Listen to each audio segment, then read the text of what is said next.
জয় বাবা তারকনাথের চরণে জয়।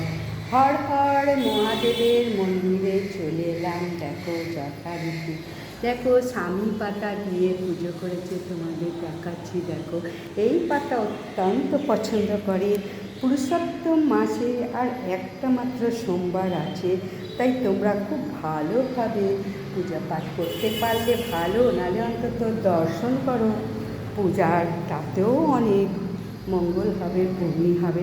আমি তো যথারীতি নিজের হাতে দেখো মালা গেঁথে আমি নিয়ে চলে এসেছি মন্দিরে, এবং দূর্বা সমস্ত কিছু, বিয়ের প্রদীপ, তিল দিয়ে সমস্ত কিছু নিয়ে এসেছি, আতপ চাল, সিদ্ধি এবং কর্পূর দিয়ে, লবঙ্গ, ঘি দিয়ে নিয়ে এসেছি। আরতি করব। আমার গাছের ধূত্র ফুল, অ্যানামন্ডা সমস্ত কিছু, আর এই লাল জবা আমি দেবী দুর্গাকে দেবো, মা ষষ্ঠীকে দেবো। এখানেও দেবী দুর্গা আছে, দেবী দুর্গাকে আমি দেব লাল জবা, খুবই পছন্দের।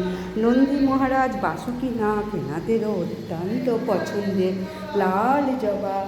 নন্দী মহারাজ এবং বাসুকীনাথেরও লাল জবা পছন্দ, তাই লাল জবাও নিয়ে এসেছি। তাহলে তোমরা দেখে নাও আমার ভিডিওটা, আজকে কিন্তু শেষ পর্যন্ত দেখো, ভালো লাগবে এবং দেখলেও অনেক পুণ্যার্জন লাভ হয়। পুরুষোত্তম মাসে যত পূজা পাঠ করবে বা দর্শন করবে ততই পুণ্য ফল পাবে, 10 গুণ অধিক পুণ্য ফল পাবে। প্রথম থেকে শেষ পর্যন্ত সেটাই বলে যাচ্ছি।